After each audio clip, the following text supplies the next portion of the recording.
설교 목적 진술, 오늘 설교 목적을 먼저 여러분에게 말씀드립니다. 오늘 설교 목적은 하나님으로부터 이마에 불도장을 받은 사람이 누구인가라는 것을 스스로 진단하게 만드는 데 설교 목적이 있습니다. 하나님께서 인쳤다, 이 말은 하나님의 주권으로 하나님의 사람을 삼았다, 그 뜻이겠죠. 달리 이야기하면 하나님의 강권하신 당신의 의지로, 당신의 사랑으로 당신의 사람들을 택하셨다라는 겁니다. 그렇게 하나님께서 당신의 의지로 하나님의 사람들을 인쳤다, 도장을 받게 했다라고 한다면 분명하게 그 표식이 드러난다라는 겁니다. 오늘 사랑하는 여러분에게 하나님으로부터 인침을 받은 사람으로서 어떤 표식이 성경적으로 하나님께서 성경을 통해서 어떻게 표현하고 있는지 그것을 정확하게 보고 여러분의 속으로부터 기쁨이 일어나게 만드는 데 설교 목적이 있습니다.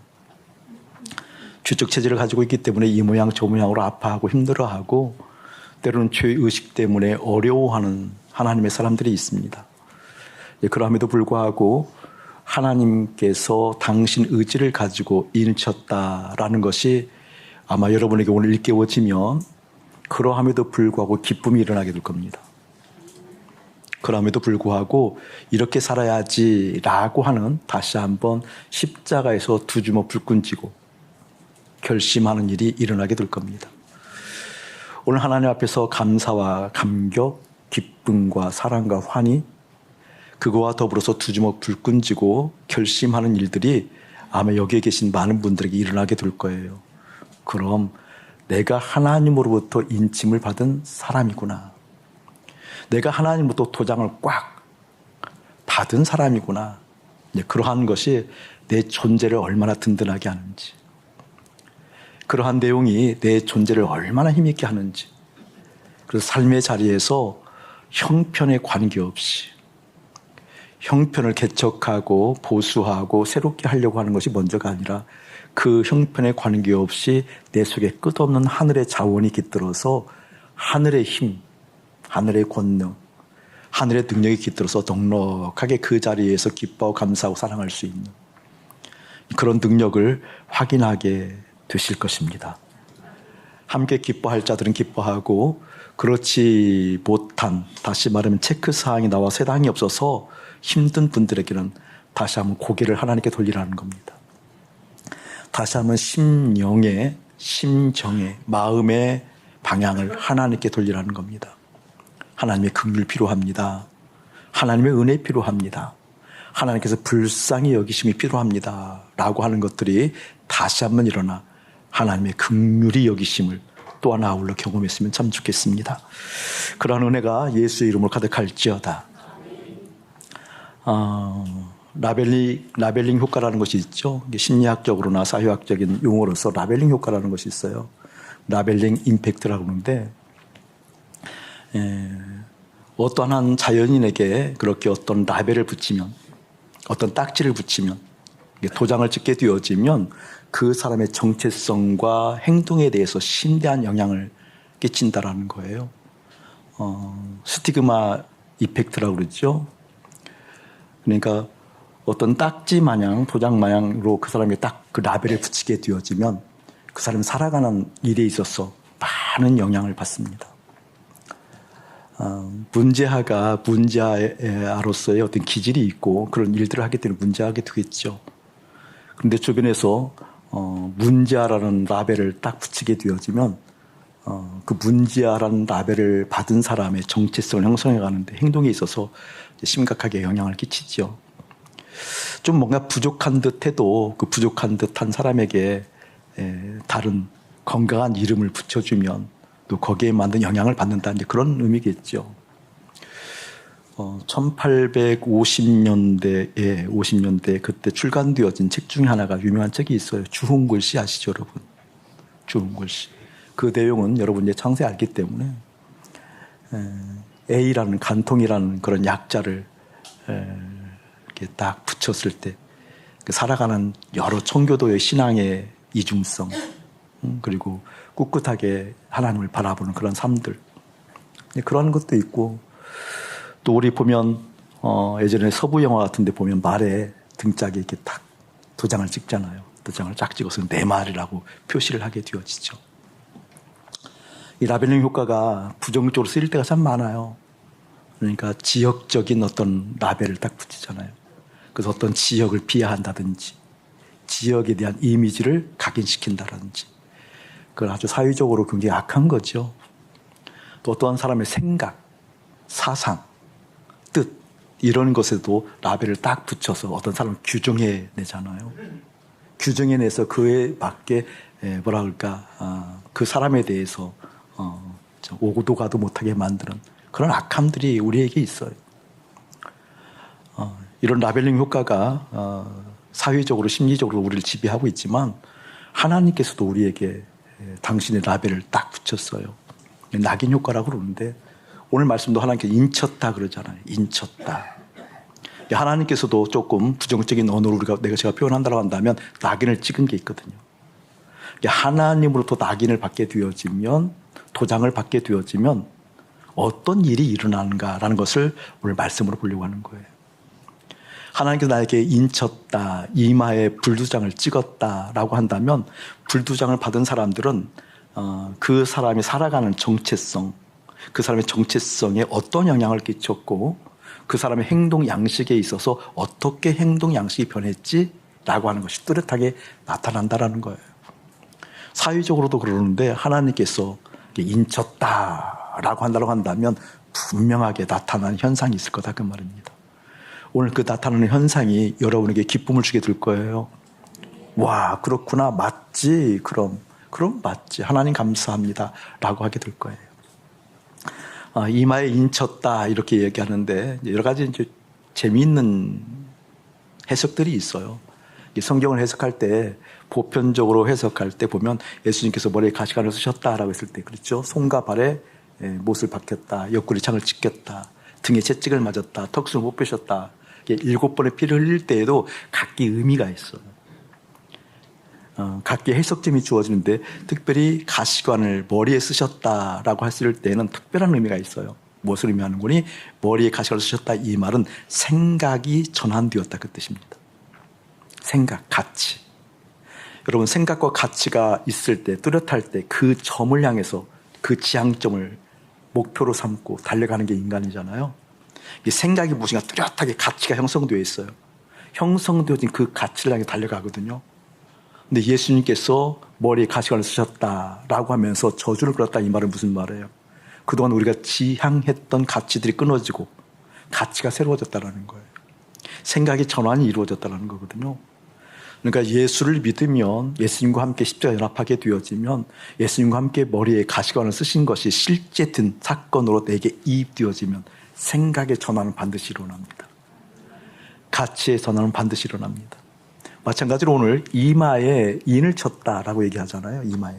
근데 그런 의미를 가지고 있어요. 이마에 인 쳤다라는 것은 누구든지 볼 수 있다, 나도 알고 너도 안다라는 의미도 있지만 실제 뭐예요, 여러분? 생각이.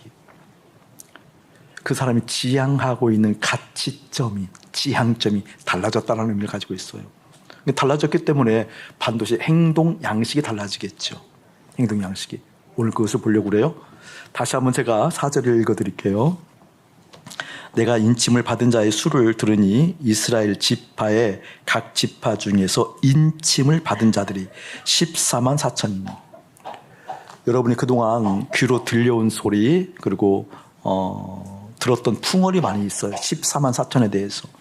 오늘 오해도 풀고 완전하게 14만 4천에 대해서 정립하는 시간 들 거고 14만 4천이 어떤 의미를 성경적으로 갖고 있는지도 명확하게 모아서 하나님의 은혜가 여러분의 인생 가운데 깊이 일어나기를 주의 이름 축복합니다. 14만 4천이라고 한다면 숫자가 규정되어 있잖아요. 하나님부터 인침받은 사람이 14만 4천이다 라고 했을 때 오는 여러 가지 궁금증이 있어요. 모순이 있고요. 네, 한 가지 더 볼게요. 9절을 한번 제가 읽어볼게요. 이 일 후에 내가 보니 각 나라와 족속과 백성과 방언에서 아무도 능히 셀 수 없는 큰 무리가 나와 흰옷을 입고 손에 종려가지를 들고 보좌 앞과 어린 양 앞에 서서 큰 소리로 외쳐 이르되라고 얘기할 때 중간에 보면 아무도 동그라미 쳐놓고 아무도 그 줄을 끄 그어놓으세요. 능히 셀 수 없는 큰 무리 쭉 그어놓으세요. 아무도 능히 셀 수 없는 큰 무리. 그러니까 숫자의 개념이 무의미한 만큼 셀 수 없다는 거잖아요. 저를 보세요, 여러분. 두 가지 관점을 생각해 봅시다. 같은 개념인데 왜 달리 표현했을까? 14만 4천이라고 얘기한 것이 사절에 나오고 아무도 능히 셀 수 없다. 그냥 능히 셀 수 없다도 아니고 아무도. 정말 셀 수 없다 그 말이거든요. 정말 셀 수 없다. 많다 그 말이잖아요. 왜 9절은 많다라고 표현을 하고 4절에는 14만 4천이라고 얘기하는가? 그 까닭을 풀어볼 거예요. 우리가 읽지 않았지만 14만 4천을 얘기할 때 5절, 6절, 7절, 8절에 보면 그냥 저를 설명해서 듣는 게 편해요. 12지파가 등장해요. 12지파에서 각 지파별로 12,000명씩 인침을 받았대요. 이만에 12지파에 12,000명씩 인침을 받았기 때문에 그 숫자가 몇 명이다? 14만 4천이라는 거예요. 여기서 또 한 가지 의문이 생겨요. 무슨 의문이거니? 아하, 모든 지파가 공이 다 이마에 인침을 받은 것은 아니구나.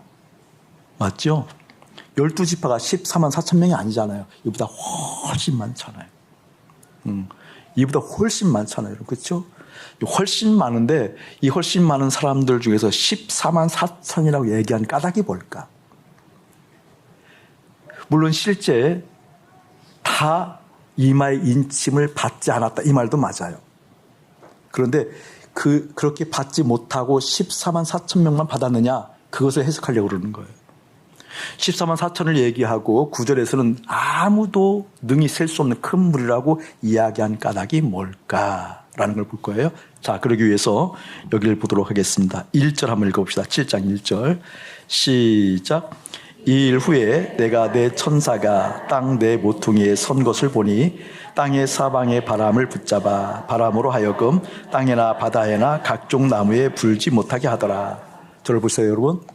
어떤 일 후에 나타난 현상이에요?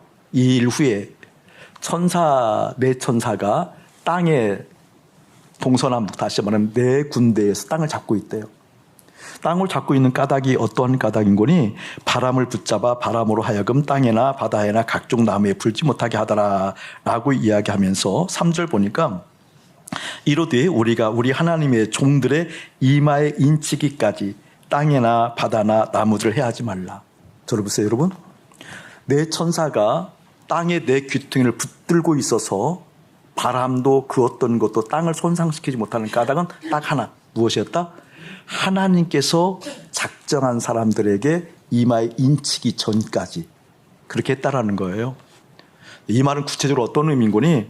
지금 1절에 보면 2일 후에 그랬는데 2일 후에 보니까 저를 보세요. 그냥 설명드리는 게 편해요. 6장을 받아요. 6장의 일들, 그 일들 후에 얘기하는 거거든요. 6장 중에서 특별히 12절부터 보면 이렇게 되어 있어요. 12절에 어떻게 나와 있는 거니? 내가 보니 여섯째 인을 떼실 때 큰 지진이 났대. 큰 지진 날 때 나타나는 현상이 해가 검은 털로 상복같이 검어지고 달은 온통 피같이 되었대요. 저를 보세요, 여러분. 밤이든 낮이든 큰 지진이 났는데 지진이 남과 동시에 해가 검은 상복처럼 변해요. 그 달이 피빛처럼 변하면 어떻겠어요, 여러분? 그때도 의연하게 뜀뜀하고 있다. 그때도 라면 하나 시원하게 끓여 먹는다. 그런 건 아니겠잖아요. 그렇죠? 상상 이상으로 공포가 아마 밀려오게 될 거예요.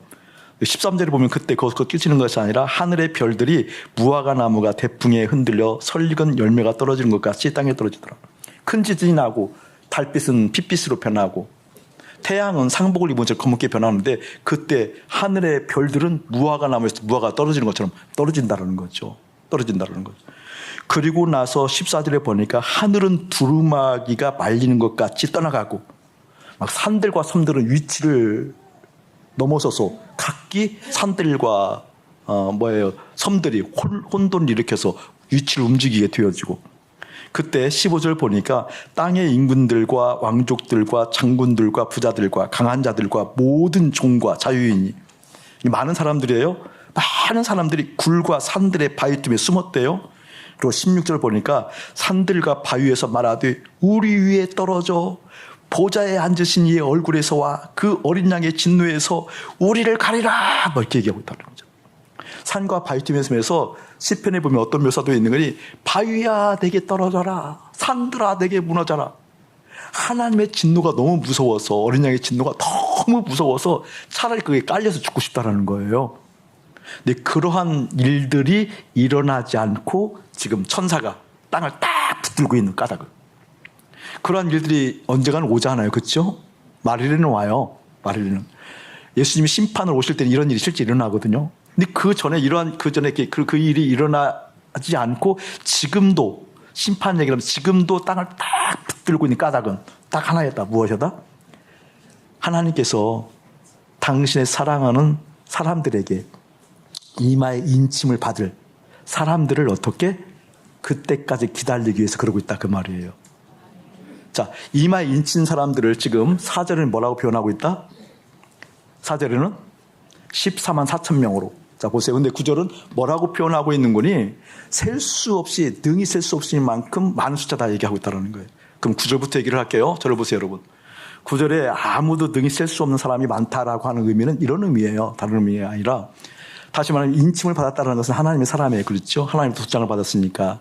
너는 내 사람이야. 너는 내 것이야. 이사야에서 말하는 것처럼. 너는 내 사람이라고 많은 사람들이 9절에서 능히 셀 수 없대요. 이 말은 무슨 말인 거니? 아담과 하와가 타락한 이유. 타락한 이유 언제부터? 가인과 아벨이 있으면 가인의 계열이 아니라 아벨부터. 아벨부터 구원받은 백성이 있잖아요. 아벨 위에는 많은 사람들이 있을 것 아니에요. 에녹도 있고, 뭐 노아도 있고, 또 뭐 지나가다가 이제 아브라함이 있고, 뭐 아브라함 지나가다가 뭐 요셉도 있고, 뭐 모세도 있고, 다윗도 있고, 그럴 거 아니에요, 여러분? 그 사람 다 포함되는 거죠, 그 계열이. 그러니까 가인, 아벨의 계열의 사람들을 쭉 얘기하는 거예요. 다윗, 그 다음에 예수님도 있잖아요. 예수님 있은 다음에는 예루살렘 교회 성도들이 있고요. 이방 교회 성도들이 있고요. 그 시간을 지나면서 로마 교회도 있고요. 이방 교회, 로마 교회도 있고, 중세도 있고요. 그 당시 쭉 지나가오게 되면서 뭐 칼빈도 있고, 뭐예요? 여러 사람이 있을 것 아니에요. 이렇게 생각이 안 나? 수많은 교부들이 있고 막 근데 그럴 거 아니에요. 교부들이 있고 쭉 지나오다가 오늘날 이르러서는 이선세도 있고 그러잖아요. 우리는 모르겠어요. 우리라고 딱 뚱치지 말고 우리 속에 자기가 있는 거잖아요. 그러니까 아벨의 계열에서부터 쭉 내려온 셀 수 없는 무리가 있어요. 어떻게? 이마에 인침을 받은. 셀 수 있는 무리가 있는데 지금 현재 이선세까지 있고 이 셀 수 있는 무리라는 것은 뭐지? 지금 앞으로 예수님 재림하실 텐데 재림하실 때까지 태어나지 않은 사람이라 할지라도 내일 예수님 오시면 그런 일 없겠지만 우리가 좀 더 시간이 흘러간다고 아직도 태어나지 않는 무리들도 어떤 사람들이다? 하나님으로부터 이마에 인침받은 사람이다. 아멘. 그래서 셀 수 없이 많다라는 거예요. 셀 수 없이 많은 무리라는 것은 과거 아벨에서부터 현재나 태어나지 않은 다음 세대까지 그것을 다른 각도로 얘기한다고 한다면 현재 내가 있지만 내가 태어나기 전에 어머니의 배에서 조성되기 전에 이미 무엇이 있다? 하나님의 인치심이 있다. 인치심이. 이해되세요 여러분? 그럼 여러분 재미있는 해석들이 많아. 이렇게 되면 그렇게 되어지면 우리가 막 전도하고 부흥 일으키고 하는 것이 뭔 의미가 있겠어요. 딱 채워져 있는데 이게 맞아요. 이게 맞아요. 전도하고 부흥은 숫자를 채워가는 개념이 아니에요. 나를 하나님 앞에서 비추어보는 시간이고 하나님의 그 영광스러움이 이거라고 선포하는 시간이고 하나님의 인치심이 이거야 라고 어떻게 가르치고 교육하고 선포하는 시간이다 그 말이에요. 아멘. 자, 어쨌든 그 무리 속에 내가 있어요. 근데 그것을 4절에서는 뭐라고 얘기하는 거니? 14만 4천 명이라고 얘기하고 14만 4천 명 큰 무리와 같은 개념인데 여기는 왜 한정을 했을까? 또 천사가 아직도 이 세상이 그렇게 진토와 같이 막 휘말리고 없어질 것 같이 하지 않고 계속 붙드는 까닭은 이마에 인치려고 그 숫자가 충분히 채워지기까지 하려고 그러는데 그 까닭이 왜 14만 4천으로 표현했을까? 이제 헷갈리지 마시고 정돈하고 다른 소리에 귀 기울이지 말고 성경적으로 해석하는 것을 그대로 듣기를 축복합니다. 14만 4천 명이라는 것은 이거예요. 지금 9절과는 상반되잖아요. 같은 개념. 셀 수 없는 개념과 14만 4천 같은 개념인데 14만 4천 한정적이잖아요. 이게 뭔가 지금 이상하다 그 말이에요. 14만 4천 명이 아니에요. 이단처럼 얘기하는 것처럼 오고 오는 아벨에서부터 앞으로 태어나갈 숫자까지는 능히 아무도 세지 못해 지금. 몇 명인지 아무도 몰라요 그게. 하나님만 알고요. 하나님만 그 숫자를 알고 계셔요. 근데 왜 그것을 14만 4천이나 표현했을까? 중요한 의미예요. 하늘의 완전수가 있어요. 하늘의 완전수. 하늘의 완전수를 3이라고 해요. 삼위일체. 1, 2, 3 할 때 3. 하늘의 완전수가. 땅의 완전수를 4라고 그래요. 4. 동서남북처럼 4. 그러니까 하늘의 완전수와 땅의 완전수, 완전수를 서로 곱해주면 12가 돼요. 12. 이 12를 뭐라고 그러는 거니? 많다는 개념이 뭐예요? 충만한 숫자가 12에게 충만하다는 숫자가 12, 충만.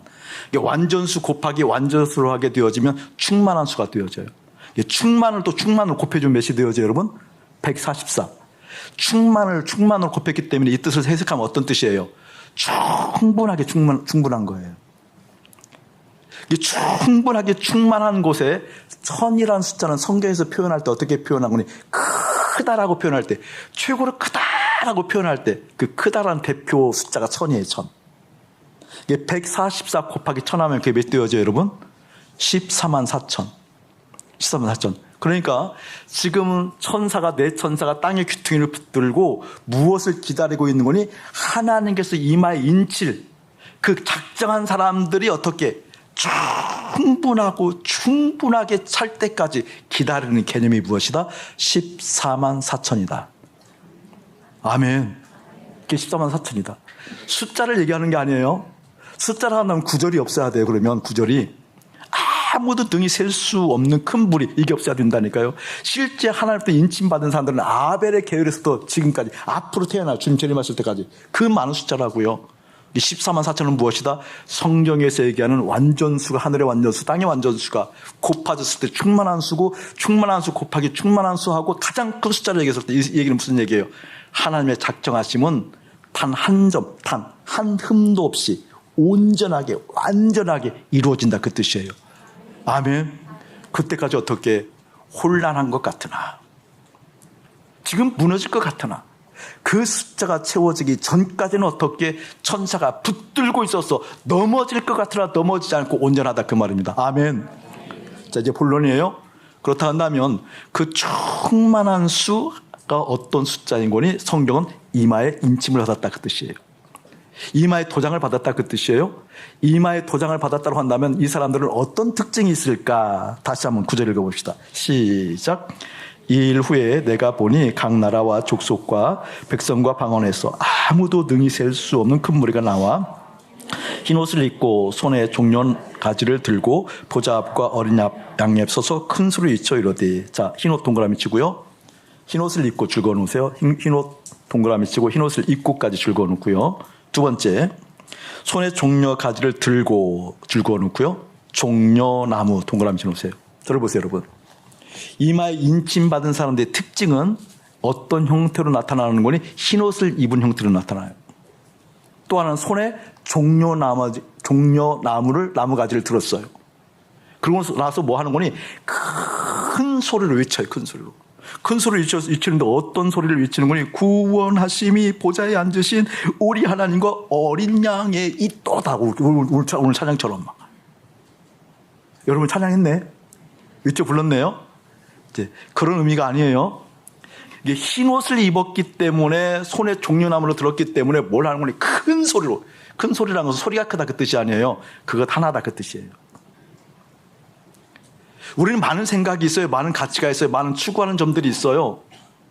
근데 하나님의 인침을 받게 되어지면 그냥 라벨링 효과로서도 스티그마 이펙트도 뭐예요, 여러분? 뭔가 달라지는 행동 양식이 있는데 하나님의 낙인 효과가 있게 되어지면 어떤 낙인 효과가 드러나게 되어지는 거니? 다른 낙인 효과가 드러나는 것이 아니라 흰옷을 입은 형태로 손에 종려나무를 들고 막 큰 소리로 외치는 거예요.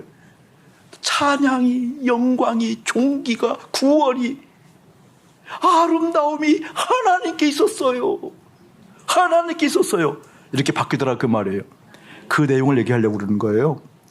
그러니까 지금 14만 4천 명이라는 것이 완전하게 확실하게 그렇게 주님을 찬양하고 영광 올리는 하나님의 사람들이 충분히 딱 채워질 때까지 있는데 그 채워진 사람들은 흰옷을 입었다. 이것을 설명하기 전에 이렇게 좀 더 설명해 볼게요. 읽지 않았지만 13절 14절 한번 보세요.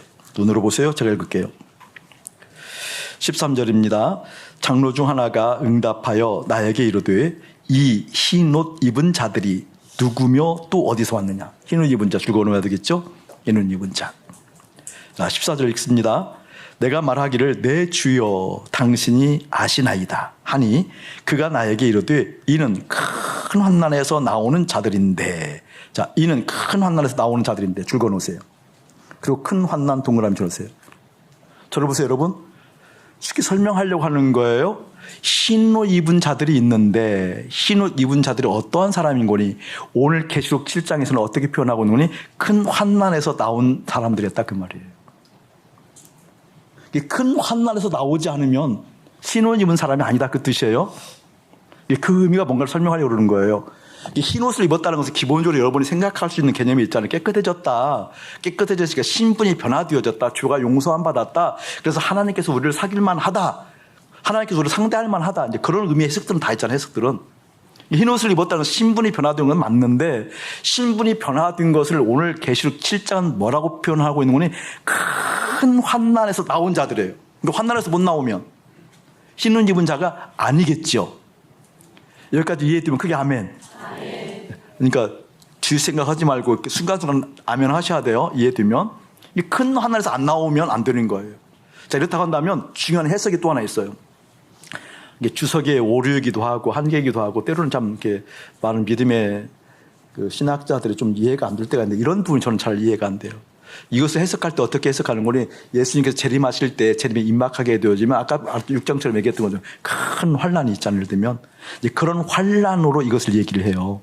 이 환난을 여기에 대한 6장 환난을 해석할 때 그렇게 해석하면 너무 뭐라 그럴까? 그냥 너무 어린 해석이 어린 해석. 너무 영역이 낮은 해석. 낮은 해석. 왜냐하면 중요한 의미가 담겨 있거든요. 여기에서는 큰 환난이 그런 의미의 해석이 아니에요. 제가 얘기해 볼게요. 이렇게 한번 다른 예를 들을 테니까 죽음이라는 것을 얘기할 때 예를 들면 이제 이제 우리 다윗 형이 죽었잖아요. 맞죠? 분명 사실이죠. 역사적 사실이죠. 코끝에 호흡이 멈춰 죽었거든요.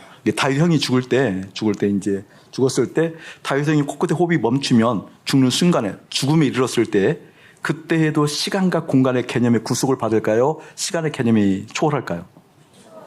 맞나요, 여러분? 그럼 예를 들어서 다윗 형이 지금부터 한 10년 전에 죽었다고 쳐요. 생생하게 느끼려고 하면서 예를 드는 거예요. 성경에 그 다윗 말고도 다윗도 있을 수 있잖아요. 이게 10년 전에 다윗 형이 죽었다고 한다면 10년 전에 다윗 형이 죽었을 때 죽고 나서 10년에 다윗 형에게서 10년의 시간이 지나갈까요? 안 지나갈까요? 시간을 초월했다면서요. 안 지나갔죠. 맞죠, 여러분? 시간을 초월했으니까 이 죽음이란 건 시간과 공간을 뛰어넘는 거거든요. 넘어가 버리는 거거든요. 10년 전에 죽었던 100년 전에 죽었던 죽는 그 순간이 있을까? 우리의 개념으로는 시간의 개념이 있지만 그럼 예수님 재림할 때에는 100년의 텀 후에 예수님의 재림을 맞이하는 것 같이 느낄까요? 아니면 죽고 나서 바로 예수님 재림하면 재림을 느낄까요? 굉장히 중요한 개념입니다. 믿음의 사람들에게 자꾸 제가 차원을 얘기하는 까닭이 여기 있습니다. 우리는 3차원에 창조되었다고 이야기하는 까닭이 여기 있습니다. 3차원은 시간과 공간의 구속을 받지만 차원이 다른 것은요. 시간과 공간의 구속을 받지 못해요. 나중에 예수님 재림할 때는 시간과 공간이 다 깨져버려요. 이해되세요, 여러분? 그렇다 한다면 세종대왕이나 워싱턴이나 아브라함이나 모세나 죽었던 그 모든 사람들이 내가 코끝에 멈추고 예수님 재림할 때는 같은 시간의 개념일까요? 아니면 시간의 편차를 두었던 개념일까요? 중요한 개념이에요. 왜 이걸 말씀드리는 거니? 여러분 죽을 때 그 상황이 굉장히 중요합니다. 그래서 이 지구 덩어리에 부흥이 막 불길이 불타올랐을 때, 부흥이 불타올랐을 때 그때 아주 못된 유행하는 말이 있었어요. 못된 유행하는 말은 무엇인 거니? 죽기 직전에 구원받는 사람이 복이 있도다. 왕창 즐길 것 즐기고 돌다가 죽기 직전에 구원받는 사람이 복이 있도다. 참 악한 이야기. 언제 어떻게 죽을지도 모를 뿐만 아니라 제가 사람들을 보고 죽음을 보고 여러분들을 관찰하면서 딱 결론 내린 거 몇 가지 중 하나가 뭔지 아세요, 여러분? 사람은 안 변한다예요. 이 모습 그대로 죽는다 그 말이에요. 이 모습이 십자가에서 완전하게 변화되기 전까지는. 이해되세요? 지금 여러분 뭐 하나 바꿔보려고 하십시오. 기도하려고 해서 기도 안 돼요, 여러분. 성경 읽으려고 해서 안 돼요. 안 된 사람들은. 했던 사람들이 하는 거거든요. 이해되세요, 여러분? 여러분 죽을 때 그때 가서 이게 알아서 하세요, 알아서. 절대 되는 게 아니에요. 여기는 목사가 극단적인 예를 들을게요. 여기는 목사가 타락을 해서, 성적인 타락을 해서, 예를 들면 타락을 해서 회개할 기회도 있겠지만 성적인 타락을 해서 그때 때마침 내 코끝에 호흡이 멈췄어. 저는 구원받을 길 없어요. 여러분이 그냥 막 잘 믿다가 어느 날 갑자기 막 기분도 그냥 그렇고 너무 막 관계도 어렵고 해서 막 술 한잔 막 헐판지게 먹고 에이 했어요. 그러다 죽었어요. 에이 하고 끝나요, 그냥. 이거 보통 심각한 얘기를 하는 게 아니에요, 여러분. 그래서 사도 바울이 날마다 나는 죽노라 고백했던 까닭이 거기 있다 그 말입니다. 아멘. 날마다 내가 죽노라 고백하는 까닭이 거기 있다니까요. 예수 잘 믿다가, 제가 이것은 이런 얘기를 강단에 거의 하지 않지만 중요할 때는 한 번씩 해요. 자살. 이 자살을 현대 기독교 윤리학에서도 병으로 취급해요. 큰일 납니다. 자살하는 그 순간은 믿음의 순간이 아니기 때문에 큰일 난다 그 말입니다. 제가 막 그것을 좀 나무라고 욕하고 정죄하는 개념이 아니에요. 예전에는 정죄하는 개념이었지만 그 개념은 아니에요. 그렇지만 분명한 영적인 진실은 자살의 순간은 믿음의 순간이 아니다 그 말이에요. 하나님을 믿지 못했던 실제가 있기 때문에 절대 구원받을 길 없습니다. 죽는 그 순간이 굉장히 중요해요. 자, 죽는 그 순간은 시간을 구속하지 받지 않는다고 그랬어요, 여러분. 그렇다 한다면 환난이라는 것도, 큰 환난이라는 것도 시간에 관계없다 그 말입니다. 왜냐하면 환난에서 나오는 자들이 흰옷을 입었다 이 말은 무슨 말이에요? 그렇다 한다면 그 큰 환난을 받지 못한 사람들은 환난에서 나올 교회조차 받지 못한다 그 뜻밖에 안 되잖아요. 이해되세요, 여러분? 그러니까 이것은 시간상으로 예수님 재림이 임박했을 때 오는 큰 환난을 해석하면 그건 아주 뭐라 그럴까, 그냥 아주 뭘 모르는 그런 해석이다 그 말이에요. 그 해석이 아니에요. 여기는 어떤 해석이에요? 어떤 사람이든 믿음의 사람이라고 한다면 그 옛날이든 아벨이든 지금이든 앞으로 올 세대든 간에 상관없이 무엇이다? 큰 환난을 당하게 되어 있다 그 말이에요. 하늘이 풀어지고 별이 무화과처럼 내려온 것이 그것을 큰 환난이라고 얘기하는 것이 아니라, 믿음의 사람이라고 한다면 정말 흰옷 입고 종려나무 가지를 흔드는 사람이라 한다면 반드시 큰 환난은 누구나 당하게 되어 있다 그 말이에요. 그 환난이 무엇인가를 얘기하려고 그래요. 그 환난을 만났을 때 어떻게, 그 환난으로부터 나왔을 때 흰옷 입은 사람이고 손에 종려나무 가지를 흔들었다는 것은 어떤 의미예요, 여러분? 우리 예수님 종려주일에 종려나무 예루살렘 입성했을 때 막 수많은 사람들이 종려나무를 그들도 막 흔들면서 호산나 다윗의 왕이여 라고 막 찬양하는 장면 나오죠. 승리하신 만왕의 왕 우리의 구주 그 장면 나오죠, 여러분. 손에 종려나무 가지를 들었다는 것은 무엇을 의미하니? 승리했다 그 말. 누가 승리했다? 예수님이 승리했다 그 말이에요. 아멘.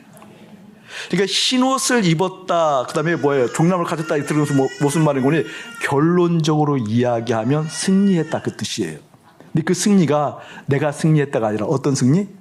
예수님의 승리에 내가 연합함으로 내가 승리했다 그 뜻이에요. 할렐루야. 그렇기 때문에 흰옷을 입고 종려나무를 흔들었다 이 말은 내가 예수님의 승리에 연합함으로 말미암아 이마에 인침을 받아서 승리했어. 이 사람들은 어떤 사람 특징이? 큰 환난에서 나온 사람이다. 그렇다면 큰 환난은 무엇인가? 중요한 개념이에요, 여러분. 저희들이 일일 십자가 복음학교를 좀 이제 시간이 너무 아쉬워요. 오늘도 이제 2시 반에 시작하면 한 10시 정도 끝나게 될 텐데, 거기서 1시간만 더 했으면 좋겠어. 대답 많잖아요. 참석할 사람 있을 텐데. 거기서 1시간만, 11시, 오늘만. 7시간을 해야 되거든요. 최소한. 아무리 줄여도 7시간을 해야 되는데, 밥까지 먹잖아요. 또 막 10분씩 쉬잖아요. 또 우리가 막 영광스럽게 또 이렇게 뭐 살려주기라고 또 10분은 찬양하잖아요. 실제 이게 막 강의할 시간은 적어서 이 강의를 아무리 줄여도 풀로 해도 한 5시에서 6시간 걸리는데 그걸 또 줄여서 전체 7시간을 소화하려니까 도저히 안 돼요. 어제 처음에 끙끙 잤을 때 새벽 3시에 일어났다니까요. 어떻게 풀지? 오늘 설교 때 얘기해야 되겠구나. 1시간만 더 할게요. 하면 되겠구나. 그래서 오늘은 1시간 더 해서 조금 더 이렇게 하려고 그래요. 십자가 복음학교에서 하는 중심 내용이 무엇인 거니? 우리가 이렇게 영향을 받는 걸 살아가면서. 최고의 영향을 받는 것은 죽음의 공포겠지만, 그러니까 죽음의 공포를 벗어나려고 영향을 받는 요소들이 많이 있어요. 근데 그 영향을 받는 것이 어디에 영향을 받는? 마음에 영향을 받거든요, 마음에. 이것을 이제 십자가 복음학에서 좀 자세히 얘기하겠지만 쉽게 말하면 내가 어디에 영향을 받는 거니? 건강에 영향을 받잖아요. 그렇죠, 여러분? 이거 건강이 힘들면 많이 어렵거든요. 저도 건강이 힘들어 본 사람이거든요. 대수술도 해봤고요. 신장도 어렸을 때 너무 약해서 어머니가 나를 업고 학교를 다녔고요. 그리고 그냥 들기름만 이렇게 비벼서 아주 오랜 시간 깨하고만 밥을 먹어야만 됐고. 불쌍하게 보지 마세요. 갑자기 눈이 갑자기 그렇게. 그래서 와서 제가 이제 이 건강에 대한 말하자면 아픔을 알아요, 아픔, 건강에 대한 아픔. 지금도 건강이 시원찮은데 하나님께서 은혜 주셔서 지금은 참 많은 것들을 극복했어요.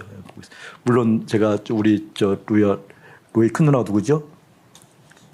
주희한테 이렇게 달리기 지지만, 주희가 나를 추월하지만 내가 주희를 이기는 날까지 하려고 그래요. 어쨌건 하면 회복되는데 어쨌든 건강에 많이 영향을 받아요. 그렇죠? 여러분, 돈에 대해서 영향을 받고 돈이 있고 없고 죽고 살고 그러잖아요. 여러분, 돈 그러다가 돌아버리는 거 알죠? 중요한 개념이에요. 돈 때문에 사람 평가하거든요. 돈 때문에 사람 있고 없고, 사람 되고 안 되고, 사람 귀하고 안 귀하고. 돈이 참 이거 절대 가치 중립 아니에요. 제 이 얘기 주제가 아니지만 가치 중립 아니에요. 영향을 받죠, 여러분. 그렇죠, 여러분? 가정에서 영향 받아요, 안 받아요? 저는 안 받습니다. 집에 가서 낳고 사나운 남편 보라니까요.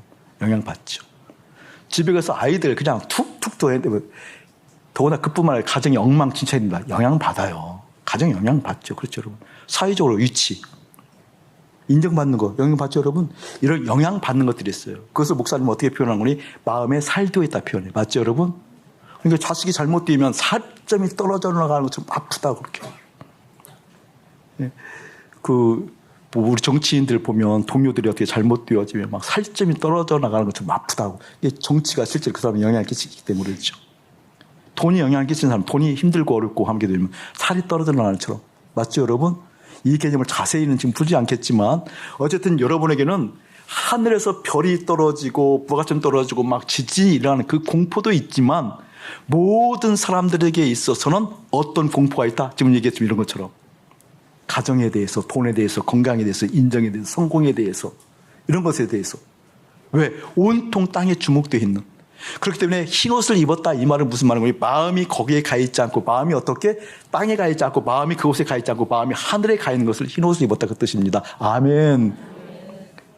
그래서 어떻게 승리할 수 있느냐? 우리 예수님이 승리했잖아요. 어디에서? 십자가에서. 승리하신 그 예수님과 함께 연합했어요! 라고 해서. 여러분에게 일어나는 모든 그 환난들로부터 나온 사람들이 무엇이다? 그 사람들이 흰옷 입은 사람들이다. 그럼 여러분이 묻진 않겠어요? 여러분은요, 이렇게 묻진 않겠어요? 그러나 지금 묻고 있는 것 같아요. 절대 묻지 않습니다. 여러분은요? 라고 묻진 않을게요. 아침 목사야, 너는? 저는 물어요. 그래서 날마다 죽거든요. 날마다 죽거든요. 보세요, 여러분. 여러분이 지금까지 믿음의 걸음을 걸어오신 분들은 뚜렷하게 자기들이 진술할 수 있어요. 무엇이 진술했는군요? 환난에 대한 개념이 바뀌었다는 걸 진술할 수 있어요. 맞나요? 예전에는 돈이 조금 줄어들면 죽을 것 같았는데 요즘에는요. 그게 죽을 것 같은 것이 아닌 거예요. 불편하겠죠. 자녀들이 잘못되어지면 금식하고 기도하고 막 기도 부탁하고 막 그런 일을 끝없이 했는데 그것이 곧 큰 환난의 개념으로부터 약화되어지는 걸 경험합니까? 맞나요, 여러분? 흰을 입고 종려나무 가지를 흔든다, 이 말은 무슨 말인 거니? 그 큰 환난에 대한 개념이 바뀌어요. 실제 큰 환난이 무엇이라는 것이, 무엇이 줄어드는 것인가에 대해서 깨닫게 되어 있어요. 지금 우리 영광이가 뒤에서 지금 짹짹짹 거리는데 이제 몇 개월만 있으면 저 아이가 내 방 올라옵니다. 이제 내 방 올라와요. 이제 올라오면 요즘 우리 아이들 올라오면 이제 예전에는 이제 영광이 정도 조금 더 크면 일부는 제이가 왔었는데 저 정도 좀 보면 애들 오면은 알아차릴 때 제가 그냥 순전하게 순수하게 과자 안 줘요. 통과 의뢰가 있어요.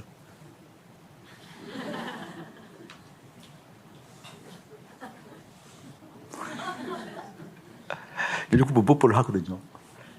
그거 막 싫어도 해요. 과제에 따른 거 알기 때문에. 그리고 제가 막 여기 그 부비부 알죠? 푹 하는 거예요. 막 푹 해주고 그러거든요. 막 얼굴 싸매주고 막 이걸 막 이렇게 물리고 그러거든요.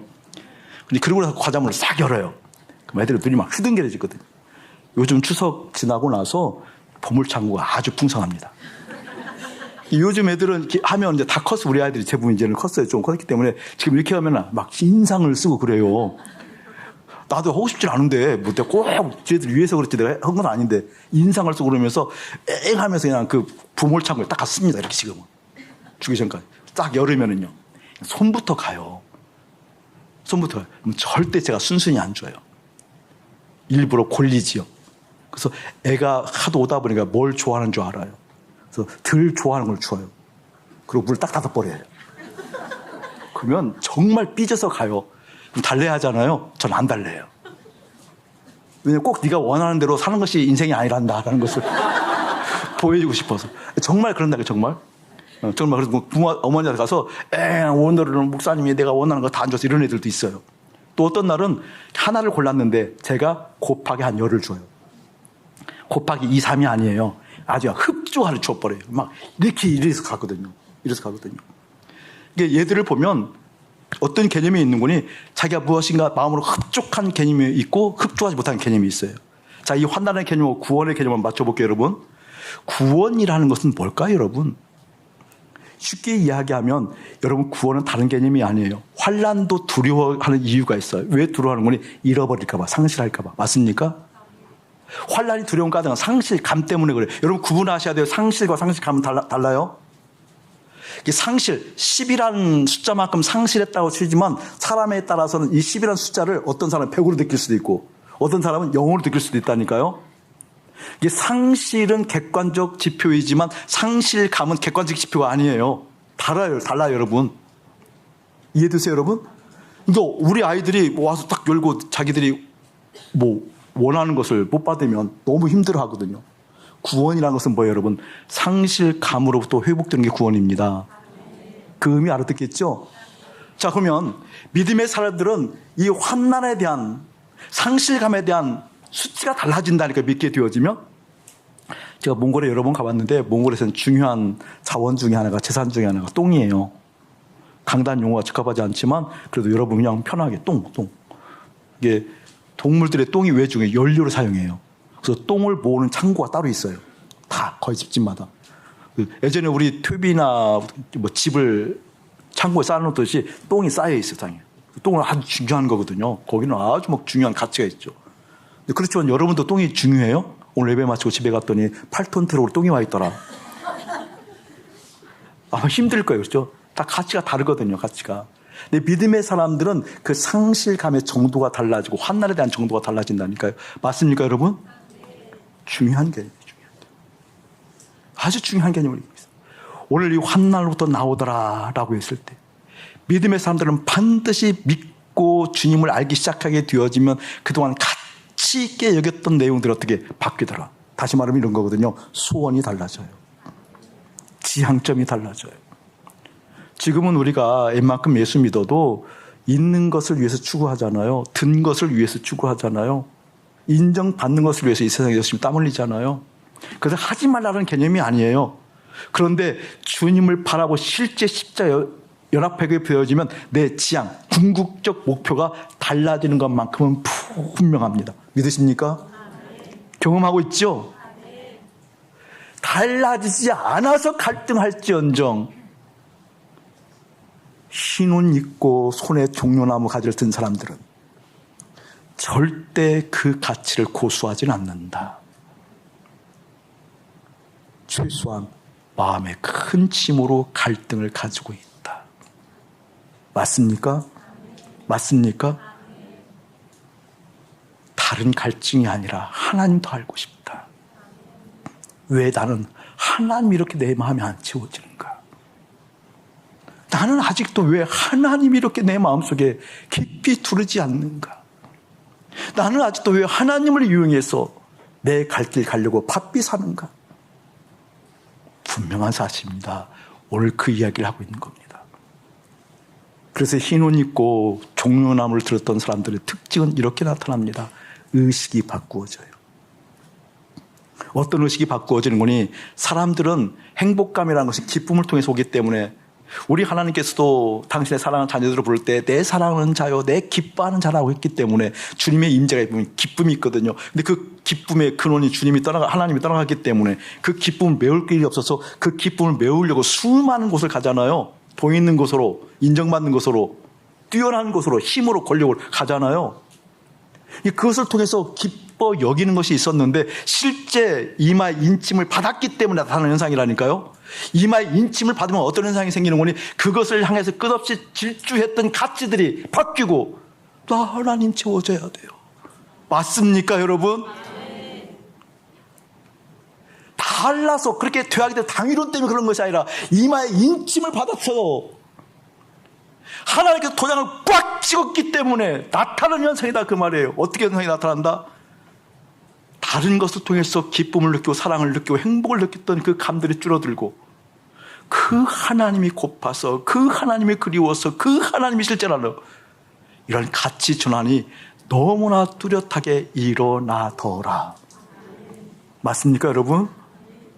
그런데 또 하나 아이러니가 그럼에도 불구하고 우리가 주적 체질을 가지고 있으니 이 세상에서 보고 듣고 경험하는 모든 가치가 하늘의 가치가 아니라 땅의 가치이니 땅의 가치가 가장 좋다라고 얘기하고 실제 박수를 치는 분위기가 너무나 많으니까 그런 사회적 분위기가 실제니까 내가 예수를 믿음에도 불구하고 그 가치로 쏠릴 수밖에 없나? 맞습니까 이것도? 이게 실존이잖아요. 쏠리잖아요. 근데 이마에 인침을 받은 사람들이요. 쏠렸을 때 편하고 기쁘고 확 쏠립니까? 갈등이 있습니까? 없습니까? 갈등으로 끝납니까? 이 갈등을 가지고 어떡합니까? 여러분 이마에 인침을 받은 사람들은 십자가로 달려가더라 그 말입니다. 죽었다 깨어나도 십자가가 좋다고 얘기한다는 겁니다. 나 이 십자가 없었으면 어떡하지? 나 십자가가 실제되지 않았으면 내 인생 어떻게 됐지? 내가 갈등하는 그 순간에 십자가로 가더라 그 말입니다. 이마에 인침 받은 사람 특징을 보니까 사회적으로도 인정받는 그 순간에 국회의원에 당선된 그 순간에도 대통령이 된 그 순간에도 어떻게 십자가로 가더라 그 말입니다. 이마에 인침을 받았다 한다고 한다면 내가 투자했는데 이 투자가 곱하기 1000을 해서 일확천금이 있다 할지라도 그때 그것으로 기뻐하는 것이 먼저가 아니라 십자가로 가더라 그 말입니다. 합격해도 십자가로 가고 승진해도 십자가로 가고 부정적으로 미워하고 원망하고 간음하고 도둑질하는 것은 말할 것도 없겠지만 사회적으로도 인정받고 국가의 독립이니 사상의 완전함이니 온갖 지저분한 논리를 가지고 얘기하는 것들이 다 어떻게 십자가에 죽어지더라 그 말입니다. 맞습니까 여러분? 십자가로 가더라 그 말입니다. 십자가를 하는 사람 특징이 뭔지 아세요? 완전하게 나는 거듭나서 완전하게 되어서 완전하게 흰 옷을 입어서 어떤 것든지 무덤덤하게 No! 주님의 장성한 분량에 이르기까지 노입니다. 그래서 알아요. 뭘 하는구니? 지긋지긋하다. 언제쯤이면 세상에 기웃거리지 않고 언제쯤이면 이 사상전에 이 좌우에 기웃거리지 않고 언제쯤이면 하나님 앞에 슬고라고 하는 언제쯤에 이 돈에 기웃거리지 않고 하나님 앞에 좀 슬고하는 지긋지긋한 나를 보면서 그때도 어떻게 다시 한번 십자가에 서더라 그 말입니다. 그게 인침을 받은 사람의 특징이에요. 왜 인침을 받은 사람 특징이 안 나타나는 걸까?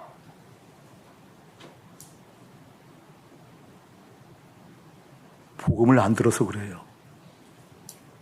진짜 복음을 안 들었어. 복음을 들었음에도 왜 안 나타나는 걸까? 그건 차마 제가 대답을 못해요. 진실은 여러분이 알 것입니다. 미리 판단을 하지 않을 겁니다. 그러나 분명한 성경의 메시지는 이마에 인침을 받았으면 반드시 흰옷 입고 종려나무를 흔들면서 구원하심이 보좌에 앉으신 누구예요? 우리 하나님과 어린 양께 있도다 라고 큰 소리로 그 하나를 이야기하더라. 그때 그 인생에 오셔서 당신의 뜻과 마음과 당신의 필요를 채우셔서 이끌어 가시는 하나님의 손길이, 이게 복음의 진수입니다. 울려 퍼지기를 주의 이름 축복합니다. 찬양합시다. 제가 성경 두 구절을 읽어드릴게요. 빌립보서 2장 12절이에요. 그러므로 나의 사랑하는 자들아, 너희가 나 있을 때뿐 아니라 더욱 지금 나 없을 때에도 항상 복종하고 두렵고 떨림으로 너희 구원을 이루라. 받은 구원을 이루라고 말씀하십니다. 또 하나 읽어드릴게요. 제가 고린도 후서를 읽어드리겠습니다. 고린도 후서 1장 21절 22절이에요.